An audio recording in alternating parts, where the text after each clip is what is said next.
Today, almost half the UK's carbon emissions come from the use of buildings, 27% from homes and 17% from non-domestic buildings. At the same time, as we mentioned earlier, we need to build a great deal of new housing stock in the UK. Originally, the idea was this housing would have a net zero carbon emissions over the course of a year. After taking account of emissions from heating, water and light, energy use from appliances and the use of centralised energy generation, the emphasis was on each individual property to achieve zero carbon in its own right. Today, the approach is more pragmatic and more realistic, in that it acknowledges that it can be no individual's responsibility to achieve a community-wide zero carbon rating. To achieve zero carbon rating, a home or office will be built with high levels of efficiency, achieve a minimum level of carbon emissions through a combination of energy efficiency, on-site energy supply, and possibly a direct connection to low carbon or renewable heat, and benefit from a wide range of mainly off-site solutions for tackling the remaining energy emissions. Think of it as a pyramid or an energy hierarchy, with energy efficiency at the base, carbon compliance in the middle, and alternative carbon compliance at the top. Any outstanding energy emissions would incur a charge that would be used for the benefit of community-based projects. The target for zero carbon homes is 2016, with non-domestic buildings achieving the same standard 3 years later. By April 2010, the UK will follow the example of Germany and will see a huge increase in the use of photovoltaic cells to generate electricity on a household level and feed some of it back into the grid. As a householder, you generate your own power and become a profitable microgenerator in your own right. Germany currently has 200 times more solar energy than Britain. The high production of PV units has pushed prices down sharply. Experts say that prices have halved in the past 7 years and will do so again in the next 7. The secret of German success is the feed-in tariff, or FIT. Anyone generating electricity from solar PV, wind or hydro gets a guaranteed payment of 4 times the market rate. Currently about 35 pence a unit for 20 years. This reduces the payback time on these technologies to less than 10 years and offers a return on investment of 8 to 9%. The cost is spread by generating companies among all users and added about 1 cent per kilowatt hour to the average bill, roughly about £1 a month. The Germans introduced the FIT in 1999 and tweaked it in 2004. FITs have now been adopted in 19 EU countries and 47 worldwide, but it's coming here soon. Heating accounts for almost half of the UK's final energy demand.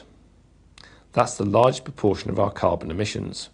So, the UK is developing a completely new approach to renewable heat, with major incentives to jumpstart this new market. At the moment, less than 1% of heat is generated from renewable sources.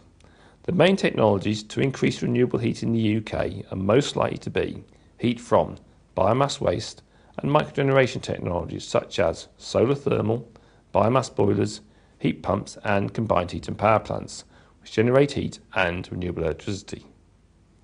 From 2011, we are going to see government funding for households who use renewable heat or opt for PV technology under the feed-in tariff scheme. To stop early adopters from holding back, the government will announce this year which technologies will be eligible for support. Research shows that long-term cost benefits are not an attractive incentive, so we will most likely see incentives and feed-in tariff inducements paid up front rather than on an ongoing basis.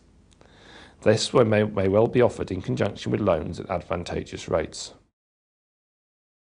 Remarkably, the Renewable Energy Strategies consultation paper made no mention of renewable cooling.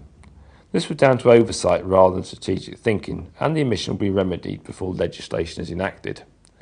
What we will probably see is a similar incentive scheme to promote the use of technologies like these. First of these is cooling from open-loop ground source heat pumps. A typical open-loop system takes water from an aquifer, extracts the heat in a heat pump, then releases the cooled water back into the aquifer. When the system is used for air conditioning in the summer, it operates in reverse. Generally, open-loop systems are more suitable for larger installations. A second approach uses absorption chiller technology. Absorption chillers are cooling machines that use thermal energy rather than an electrically powered compressor to produce chilled water. This technology is ideal for commercial buildings when linked to CHP producing power, heat and, via absorption chiller, cooling. This is usually referred to as trigeneration. The first of these technologies is not currently included in government plans, although that situation may well change too. Because of the drive towards more sustainable energy, we as a country are about to undergo an enormous period of change in a short period of time. There has been a realisation that this is a national, if not a global problem. As a country, we have to mobilise our efforts, almost like a war footing, to ensure that all the alternative sustainable energy sources are on stream in time to meet our legal obligations and our commitments to the environment. In order to make sure that all these efforts are closely integrated, central government will be taking a far more active role in the planning process than has happened before. The new Infrastructure Planning Commission will take decisions on nationally significant infrastructure projects, and while central government is keen to exercise more control, there is also an acknowledgement there is a real need for acceptance of this idea of sustainability at local level. The new planning regime cannot be seen to be an us and them issue between central and local government. Nevertheless, the result will be a series of mandatory regional and local energy plans designed to comply with national targets. The Secretary of State will have to approve regional plans while an independent inspector will sign off local plans. It's a sign of the extreme importance attached to the need to implement plans quickly that central government is becoming increasingly involved at local level. We can now see that radical change is required, and that by 2020 the energy landscape of this country will be very different than the way it looks today. We know the timetable we must follow, and we understand largely the agenda of how to get there. It's going to cost a lot of money. According to the Renewables Advisory Board, the capital investment required will be in excess of $100 billion, enough to run the entire National Health Service for more than a year, or the UK defence budget for 3 years. As we can see here, two key areas will shoulder the burden. Almost half the money will be spent on wind turbine projects, and about the same on built environment.